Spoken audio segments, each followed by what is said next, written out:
Bueno, pues vamos ya con el siguiente capítulo de... Habíamos iniciado Israel y Palestina y vamos a ver si nos vamos enterando un poquito. Habíamos dicho que habían quedado dos tribus, la de Judá y la otra no especifica cuál es, y que las otras 10, los asirios, las expulsaron y es lo que se conoce como las 10 tribus perdidas, y que también hay estudios de que muchas de ellas están por ahí, tienen representación en algunos sitios, ¿no? Como vimos Efraín en Estados Unidos, o Aser en Azerbaiyán, o Benjamín en España. Pero bueno, seguimos. Y aquí puse yo, bueno, no hemos hablado nada de Moisés, otro profeta, también encargado de liberar de la esclavitud a los judíos de Egipto, que se encontraban allí por las malas cosechas de Canaán, y fueron por toda aquella historia de José, hijo de Jacob, y que se hace amigo del faraón. Luego ya lo esclavizan y luego, pues bueno, la película de Moisés, bueno, más o menos, a ver si me sale un resumen. O sea, Jacob, ¿no? Lo que son las 12, o sea, el que fue llamado Israel, tenía los 12 hijos, que eran las 12 tribus. Pues bueno, uno de ellos era José, ¿no? Se ve que era el más listo, y que siempre era el preferido del padre. Entonces, pues los hermanos que se iban a comerciar por ahí, pues una vez lo llevaron y lo tiraron en un pozo. De ahí unos mercaderes lo vieron, en fin, la cosa es que acabó en Egipto.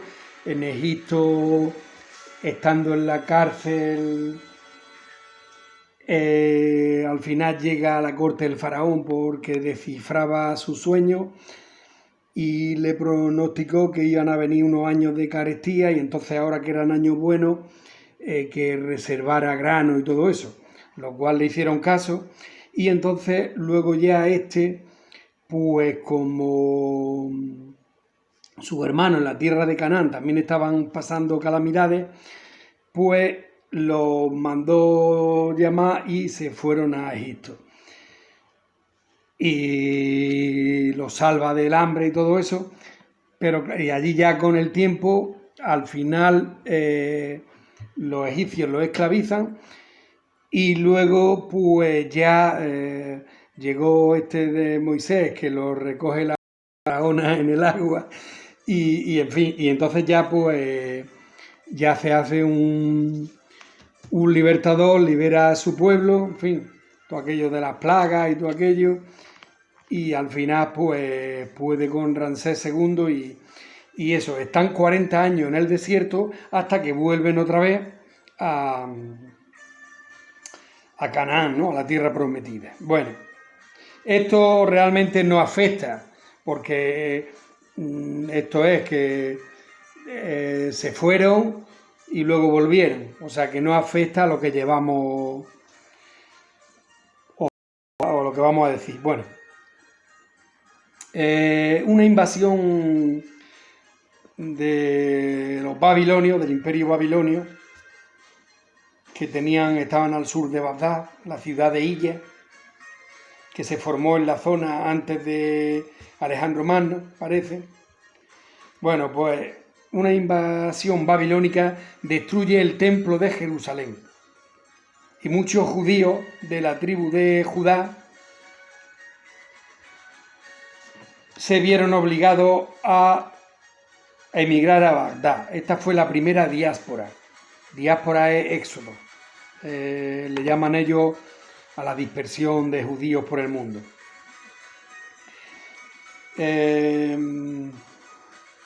Luego llegarían los persas, el imperio persa, y los judíos lograrían un estado semi-independiente. Y aquí se van a crear dos grupos dentro de los hebreos. Unos los saduceos y otros los fariseos. Los primeros Dios los recompensa. Los primeros dicen que Dios recompensa a los buenos. A las buenas, o sea, los primeros dicen que Dios recompensa a las buenas personas en esta vida. Los ricos son los mejores. Y la mayoría de los saduceos lo son. Y luego los fariseos, que creen en la inmortalidad del alma, creen en la resurrección y están obligados a rezar. Y estos son los judíos de estos, o sea, de los fariseos son los judíos de hoy en día. Bueno, pues los fariseos son los que se llevarían a matar a Jesucristo, obviamente, 0 al 33. Pero bueno, volvamos atrás. Alejandro Magno se cargó a los persas, año 200 a.C., y 100 años arriba, abajo, es como 100 metros en el mar, ¿no? Bueno, pues este murió y repartió su imperio. Los reinos de Macedonia y Grecia, Asia Menor, Siria, Mesopotamia. El Asia Menor era Anatolia, Turquía, Armenia, ¿no? Toda la península de Anatolia. Y el antiguo imperio persa, Irán y Egipto. Todo esto lo reparte Alejandro Magno. Los judíos seguían aún por allí. Muchos fariseos con su culto, hasta que llegaron los romanos. O sea que de momento los fariseos, bueno, de los otros no hemos dicho nada, pero se supone que seguía habiendo filisteos. Es que aquí, claro, aquí ya nos hemos centrado solo en los judíos, pero bueno, luego veremos ahora con los romanos la torna que toma esto. Bueno, los judíos seguían aún por allí y muchos fariseos con sus cultos, hasta que llegaron los romanos y les da por hacer un censo de población que estaba prohibido por las leyes judías. Estos se rebelan y los romanos les atizan, llegando a la guerra, ya que los romanos querían imponer la adoración de sus propios dioses. Los romanos destruirían por segunda vez el templo de Jerusalén, ¿no? Porque lo volvieron a reconstruir y los romanos lo destruyen, aguantando solo esta vez el muro de las lamentaciones, que que es el que hay hoy en día, y se ve esto en el año 70. Entonces este es el lugar de culto para los judíos.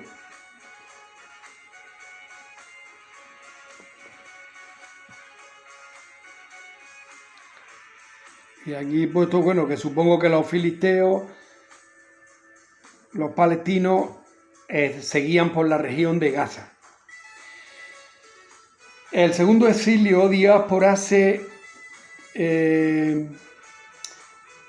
produce por todo el imperio romano.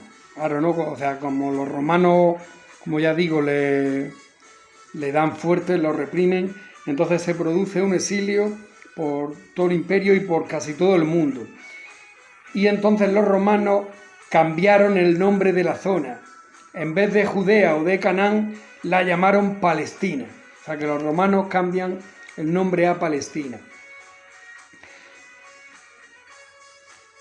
Aunque algunos judíos todavía aguantaban en aquella tierra. Incluso ya los dejaron de perseguir. Luego ya en el siglo IV los romanos cambiaron al cristianismo, ¿no? Como religión oficial, ¿no? Por eso será lo de apostólico romano, ¿no? Entonces los cristianos deciden que no se podían casar con los judíos. ya no se podían construir nuevas sinagogas. Estas ya eran las leyes romanas, pero ya cristianos. No podían construir nuevas sinagogas, le eliminan los privilegios a los judíos. Luego llegaron los bizantinos, ¿no? Al dividirse el Imperio Romano, que son romanos también, el Imperio Romano dividido del este. Y ya más tarde llegan los musulmanes, claro, ya en el 610, ¿no? Con la figura de Mahoma que nace. Con Mahoma los judíos vivían en paz, mientras que en Europa lo estaban pasando un poco bastante regular. Durante la Edad Media los expulsaban de casi todos los países, entre 1100 y 1600, de España, Portugal, Inglaterra, en 1290, País de Gales. Y foto, tengo aquí que poner foto.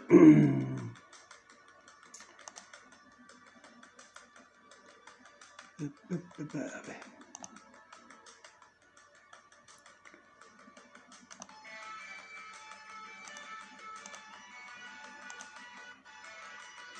Bueno, vamos a ver más o menos a ver si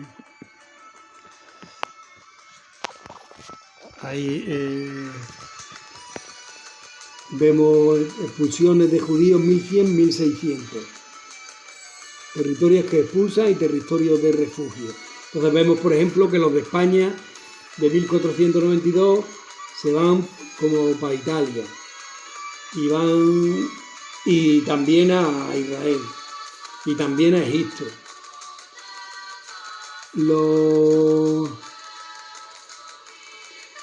Luego, por ejemplo, de Alemania en el 1100 y pico, 1348, 1510,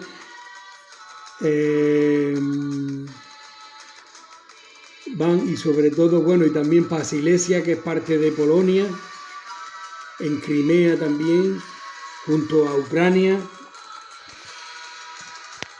Bueno.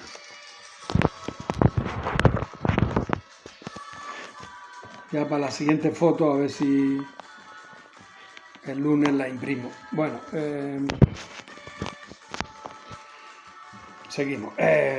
No hay explicaciones, pero parece que era porque su religión les dejaba prestar dinero con interés, ¿no? O usura, mientras que los cristianos no,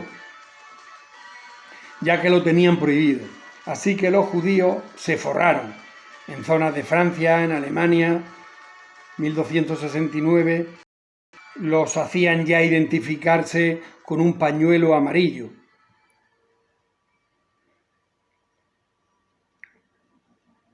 Como muestra de su usurería. En fin, y fueron pasando los siglos, o sea que esto no fue solo del amigo Adolfo, estas prácticas ya las empleaban antes. En 1791 Rusia quiso convertir a los judíos a la ortodoxia, ¿no? Al cristianismo ortodoxo. Sabéis que el cristianismo tiene varias, y una es la ortodoxa y otra los católicos, católico y ortodoxo. Pues entonces los quisieron convertir sin éxito, así que se les mandó fuera de Moscú y San Petersburgo a zonas de asentamiento, a Polonia, a Bielorrusia, Ucrania, en condiciones muy malas, y muchos emigraron a Estados Unidos, que hoy en día tienen grandes fortunas allí, como ahora luego veremos. Rusia es el último país que les concedió la ciudadanía en el siglo XIX y la igualdad de derechos. O sea que fueron los más antisemitas, los rusos. Ya durante la mitad del siglo XIX, 1800 y pico, se empezó con la idea de que eran una raza inferior, y se le empezó a recortar derechos. Así que empezaron a barajar la idea de que para vivir en paz van a necesitar crear una nación judía. Así que los judíos que seguían en Palestina empiezan a ver cómo no paran de llegar judíos. Y foto llegada masiva. A ver. Bueno, empieza la corriente sionista, por eso sabéis que en la montaña de Sion,